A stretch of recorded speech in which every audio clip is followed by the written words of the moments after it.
So it has been a minute. I have really missed YouTube and I have been wanting to share this story while it's still fresh in my mind. It's been almost 2 months, which is actually crazy. So I want to just hurry up and get this filmed. Fingers crossed that we can get this all filmed while she's napping. But yeah, I gave birth almost 2 months ago and I wanted to share my birth story while it's still fresh in my mind and I'm still remembering all the details. And I also wanted to share it because I did have to have an induction and it was a really kind of scary situation that turned out to be the complete opposite. So it was just wild overall and I just want to share my experience. So here we are.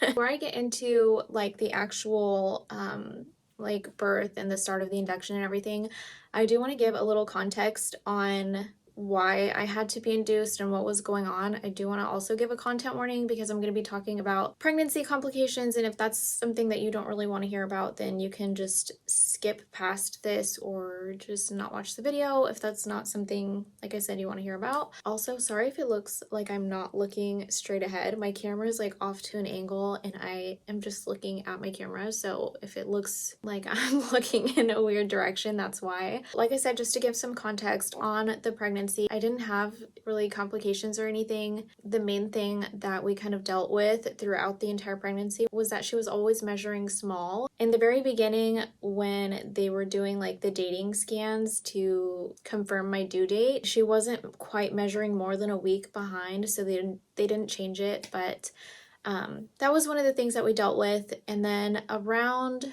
27 weeks, I actually had my anatomy scan late because I was switching doctors and we had to get scheduled, and it just took like almost 2 months for me to get my anatomy scan done, which is normally done at 20 weeks. Mine was done at 27. So once we had that done, everything looked normal, but she was a little bit bigger already, so we had to have it rescheduled because they couldn't get all the images of her heart that they wanted because she was a little bigger and kind of squished in there.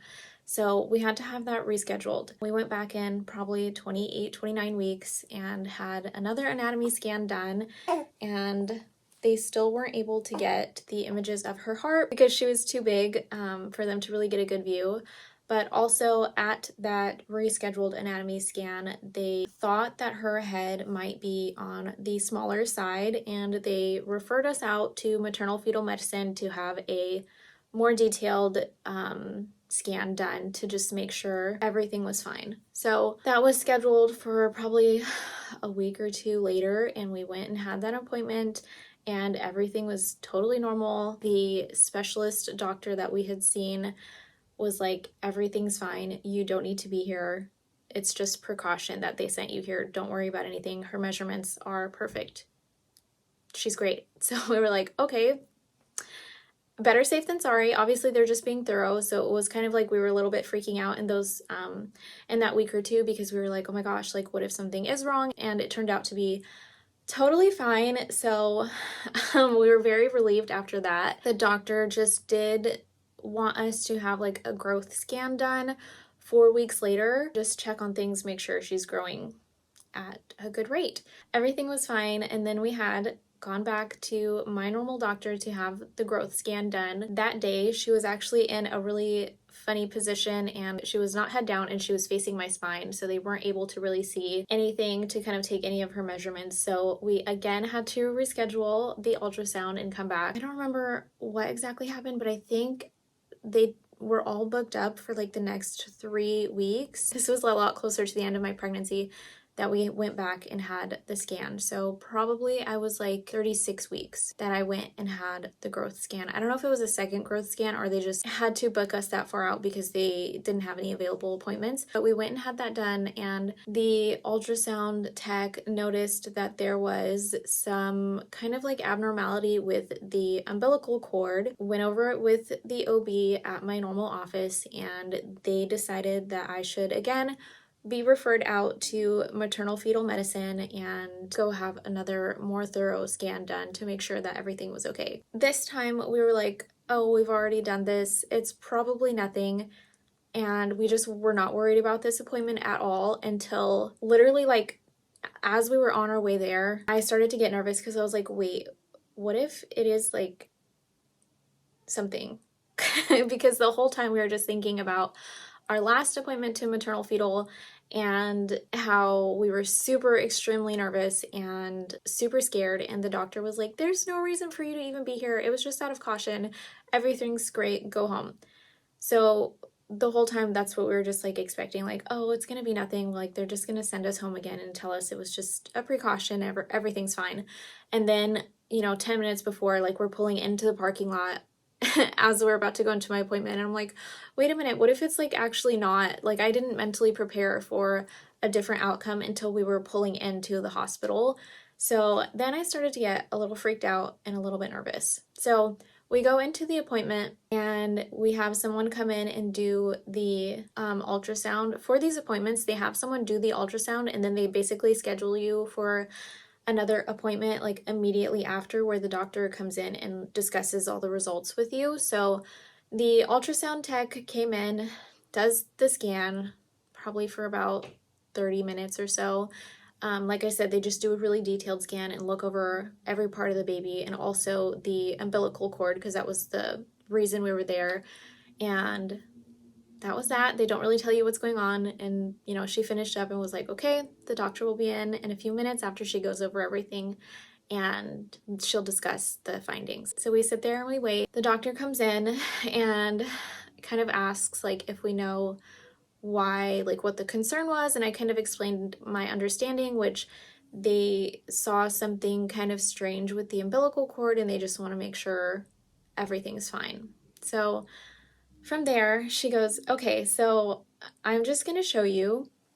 And she gets on the ultrasound, machine and starts looking at the baby and just like, so she's measuring good. Everything with baby herself is like looking normal, but here's what the concern is. And she shows us the umbilical cord, and explains that there's just a portion of it that is abnormally enlarged, and showed us like the images that the ultrasound tech had taken, and also just like got back on the machine and showed us where it was enlarged and just basically said that that's not normal. She also explained that the concern was it could be something called a umbilical hematoma, which is sort of similar to like a blood clot in the umbilical cord itself. I'm getting a little nervous talking about it again because it was so nerve-wracking to sit there and like listen to all of this, but she basically explains that it could be something that is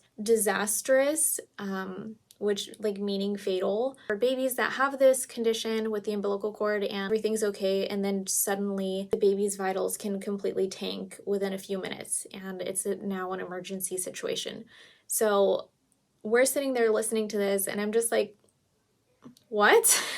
Because like I said, I had not mentally prepared for this to be not a good outcome until, I just started thinking about it a few minutes before. So I'm just kind of sitting there like in disbelief, like, okay, so like what do we do? Like what's next?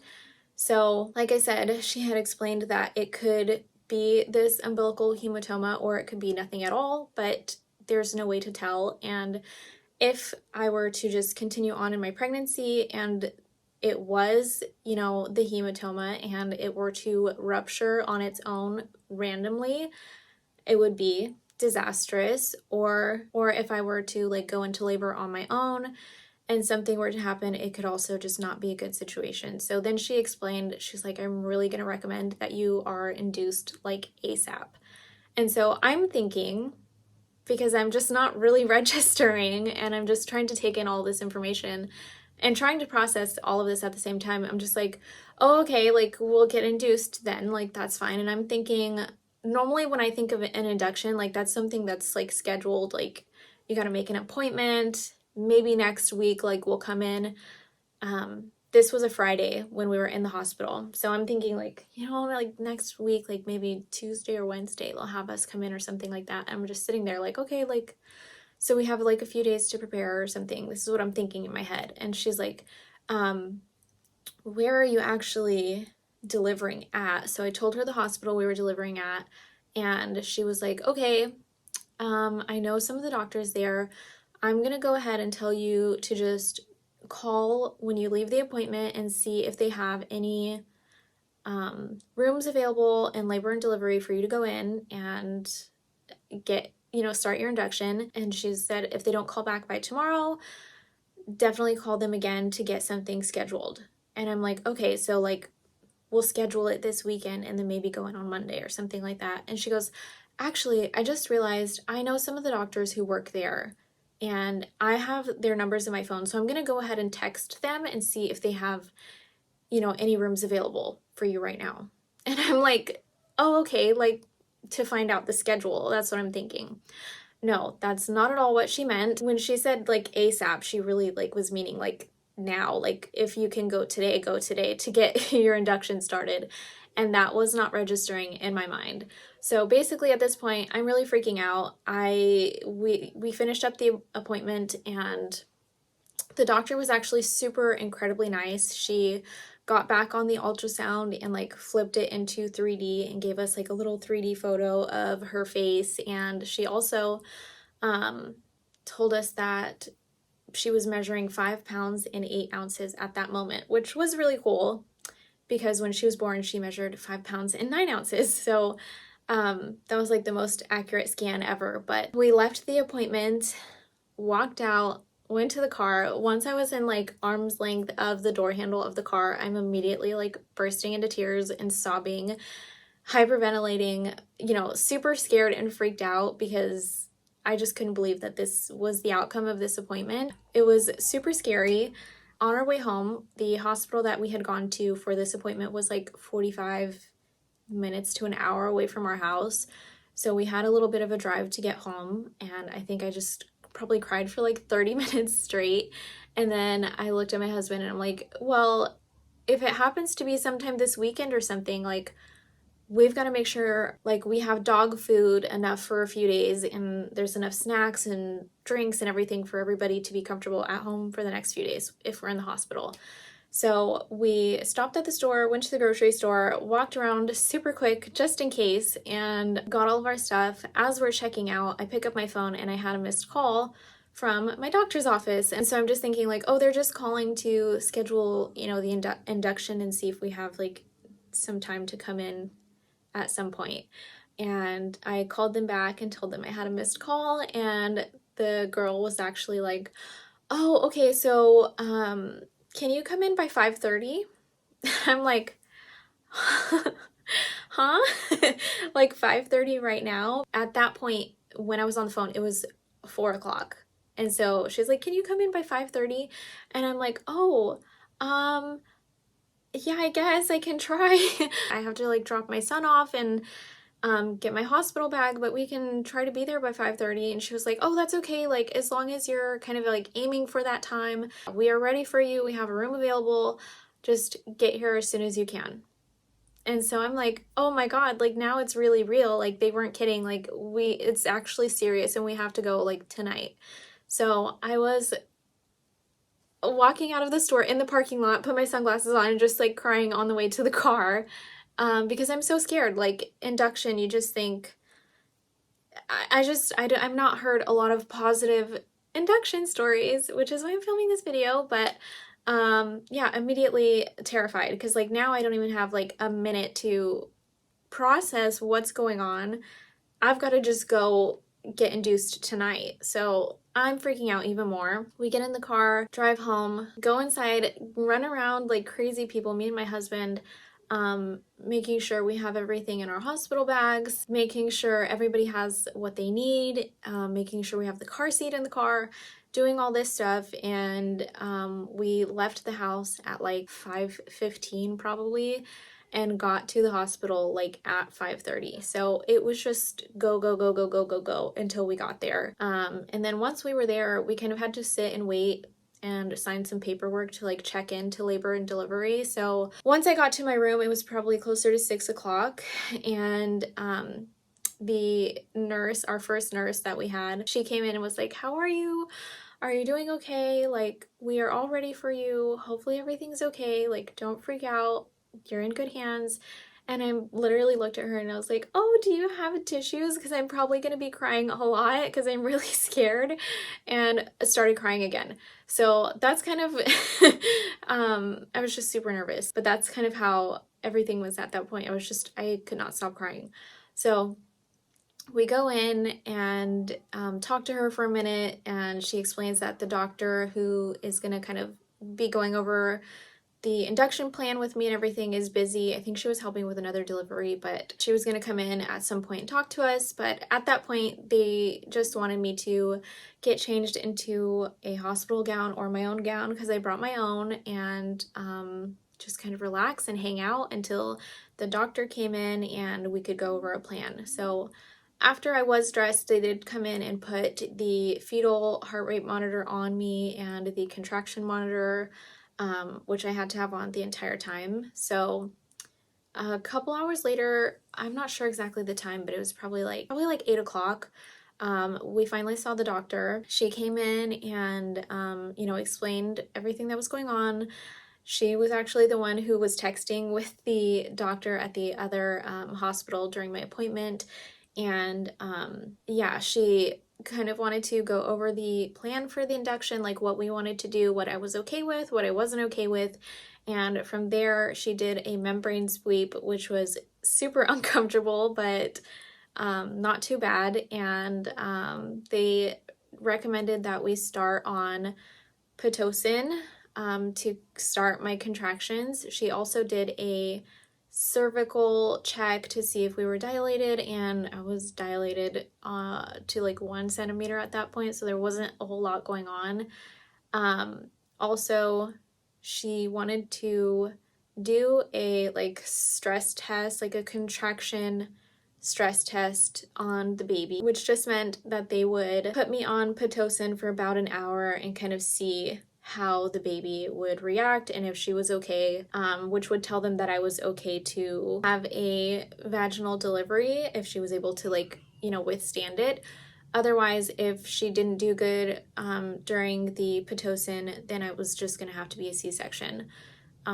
Which was super scary to hear. What they wanted to do first was get a baseline reading of the baby's heart to kind of see what her normal is. It was her most active time, so she was just kicking and jumping all over the place, and her heart rate was going up super high and going down because she would kind of fall asleep for a minute or two and then just go crazy and doing tons of movements. So her heart rate was all over the place. So it actually took 3 hours about for them to get a good baseline reading where she was just calm for around 15 minutes straight because she was just doing gymnastics in my stomach. So it took a while. They kept trying and she was just out of control. She was wild and crazy. And finally she calmed down enough for them to get a baseline reading of her heart rate. And from there, I think they started the Pitocin around 11 or midnight, and they had me do that for an hour and made sure the baby was okay. At that point, I was kind of nervous because they were starting it, and everything I have heard about Pitocin is that it's super painful and does not feel good whatsoever for your contractions. So I was super nervous, but at that point I was feeling nothing. So it was like a piece of cake. So they came in and the baby did fine. So they were, giving us the green light to have a normal delivery. And the doctor, I had a nurse come in, but the nurse spoke with the doctor, and the doctor wanted to know if I was handling the Pitocin okay, if I would be good to stay on it for a few more hours and kind of see how I feel at that point, which I felt fine. So I was like, sure, no problem. So at that point, I'm nervous again because they're like, okay, we're gonna up the dose and see how you feel in a few hours.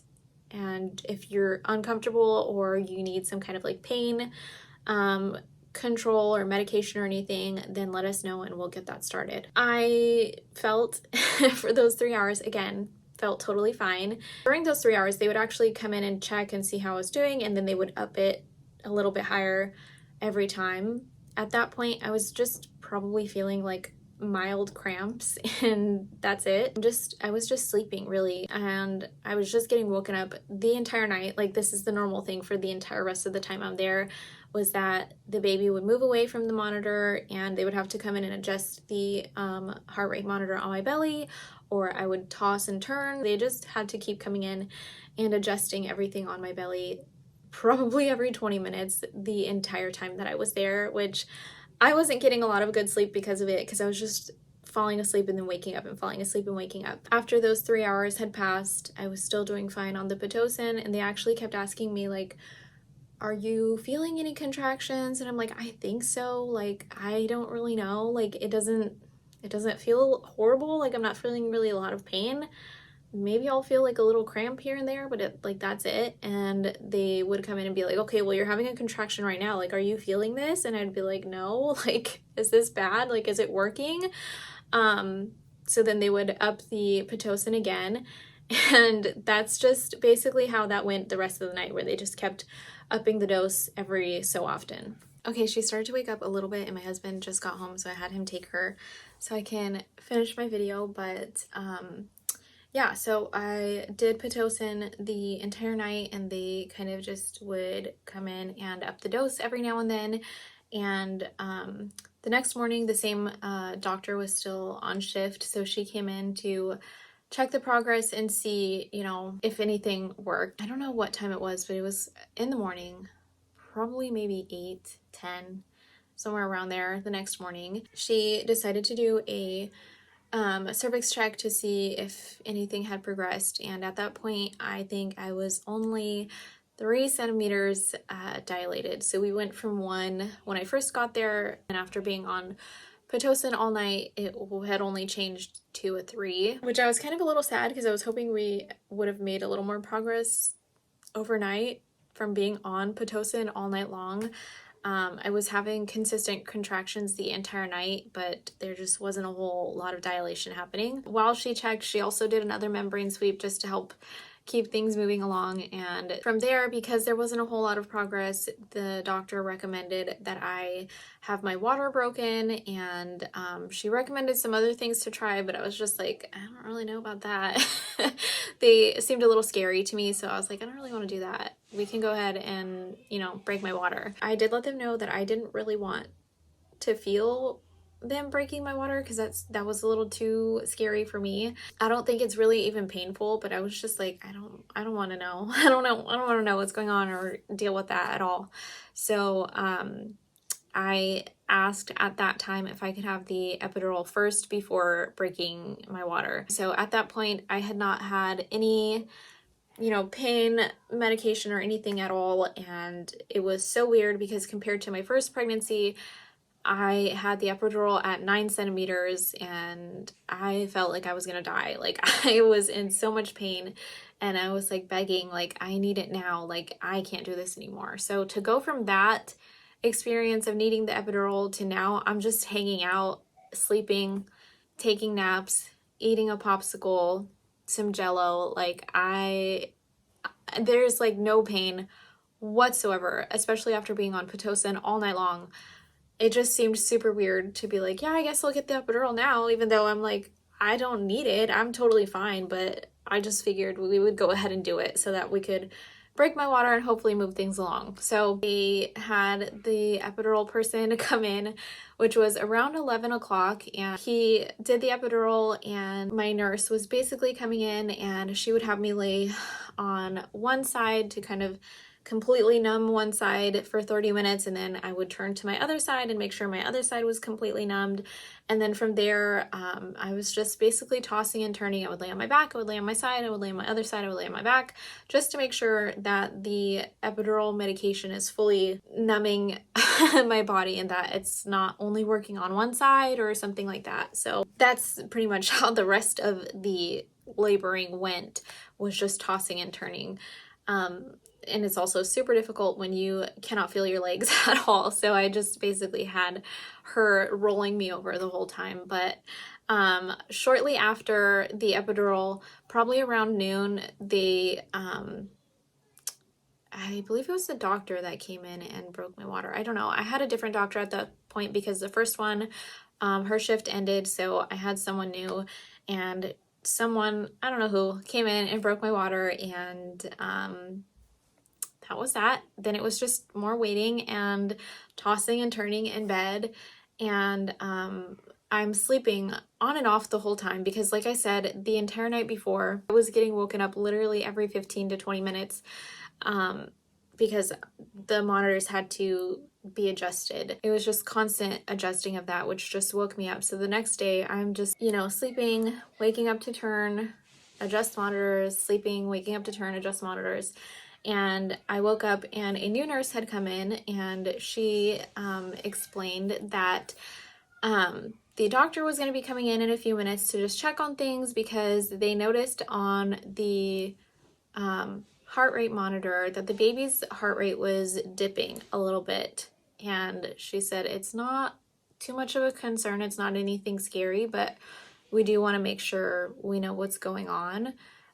So she explained that it could be that either the baby has moved lower, or that it could be that breaking my water caused my fluid to be too low, and that the contractions are just kind of squeezing the baby a little too much. And then explained that if that was the case and the fluid was a little too low, that they could insert something that would add fluid back in to the baby so she's more comfortable and not getting squeezed by every contraction. So I was like, oh, okay. So it could be a good thing. Like, it could be that we're progressing and she's moved lower and it's fine. And she was like, yeah, it could be totally fine, but the doctor will be here and, she'll check on it. So the doctor comes in, explains everything over again, and we're like, okay, like, that's fine. And she's like, we're gonna go ahead and check, and I'll go ahead and check your cervix as well, just before we do anything else, so we can see what's going on with that too. So she goes ahead to check my cervix and lifts her hand up and just goes, okay, well, that's baby's head, so we're gonna go ahead and prep for delivery right now. And I'm like, what do you mean? That's baby's head where? And she's like, so if I insert my finger to the first knuckle, that's how close your baby's head is. So she's on her way out right now, and we need to prep for delivery right now. And I'm like, oh, okay, great. Wonderful. Because at that point, I was just sleeping a literal 2 minutes before on my pillow, drool all over my pillow, on my face, that I had like wiped off because I was exhausted. I'm passed out sleeping 2 minutes before, and now I'm being told the baby is on her way out and we're delivering right now. So I'm like, oh my God, and start freaking out. 7 people suddenly like rush into the room. They take the bed apart, prop me up, get me into position, and like literally a minute later, they're like, okay, start pushing. And I'm like, I just woke up. Like, I don't know what's going on. Mind you, my husband was sleeping in the chair next to me at this point too, and he was totally passed out because we were up, both of us. He would wake up every time the nurse would come in and like adjust monitors or talk to them or whatever, just so that he was informed. Like, he was so tired, but he was so sweet in waking up to be present every single time someone came in. So he was also exhausted, and he was sleeping next to me, passed out in his chair, and we're both, sleeping. And now 2 minutes later, we're like, oh, it's time, like right now, we're ready. So I'm looking at him and he's looking at me, and we're just like, what's going on? So it was really funny. But when we had first got there, the first nurse that came in, she was working again, so she had actually come back in and had started her shift again, so she was there. And my husband actually had asked her when we first came in if the delivery went well and everything like that, if he would be able to help catch the baby, because he did that with our son. And she was like, yeah, no problem, as long as the doctor is okay with it, then I can ask her, and whenever that is, if I'm here, I'll ask her. And so she remembered, and she was also the best nurse ever. She was so sweet. But she's like, oh, also Dad wants to know if he can catch the baby if that's okay with you. And the doctor was like, absolutely, that's okay. Get your gloves on. Like, let's, get ready. Cause like, it'll be any minute. Like, get ready. So my husband is like, yeah, okay. These gloves. And like, he was so out of it. And so he goes over and, it had been 3 minutes at this point since I woke up and I'm already pushing.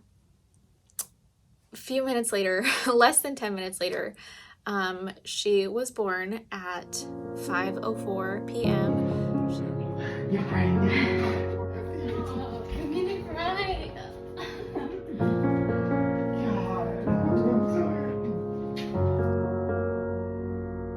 It's a girl. It is a girl. Are you serious? Yes! It's a girl! Oh, this is really Big brother. Oh, you can have a little sister.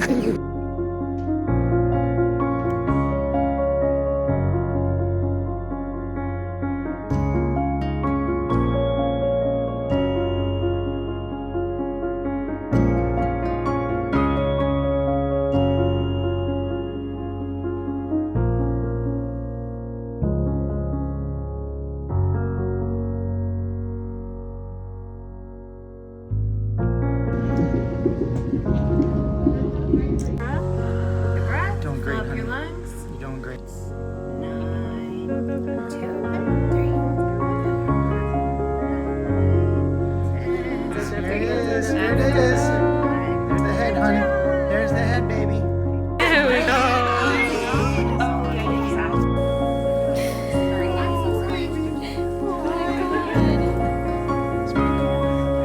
Have a temperature really quick. She sounds great. I know.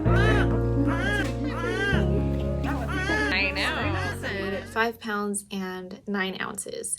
And I remember when my husband, when my husband helped put her on my chest, I have my arms around her body like this. And I was just thinking like, oh my God, she's so little, literally this big. She was so tiny. And I was like, oh my God, she's so small. Oh my God, oh my God, oh my God, she's so small. Everything was totally fine. I'm holding the baby and, she's crying, she's breathing, everything's okay. And the doctor had mentioned like, oh, it's fine. Like there was no hematoma. It was just, the cord is kind of weird, but everything's fine. You're good. Like it's perfect. So I was like just still processing and kind of in shock because it just went 0 to 100 in like, I was sleeping 10 minutes before and now I have a baby on my chest. And one of the nurses, before I actually started pushing, she was like, oh my gosh, like, do you feel any pressure or anything? Like, did you know she was there? And I was like, I had no idea. I don't feel anything at all. I had no clue. I didn't feel anything. I went through the entire labor and induction and Pitocin and everything and had literally 0 pain the entire time. I never felt one contraction that caused me to like, oh, like I'm, ow. So it was an incredible experience and just wild that it even happened that way. As I was holding the baby on my chest, I was like, oh my gosh, this is so weird, but can I see the placenta? Because I was just fascinated and I wanted to see it. And I thought like that they were going to be like, sure, like if you want to. The doctor got so excited and she was like, oh my God, absolutely. It's the coolest thing ever. I'll come over here. You can take a picture of it. It's literally the coolest thing ever. Here, look at it. And she showed us, and my husband, I was like, take a picture because I made that. I want a picture of it. Super weird, but I wanted to see what it looked like.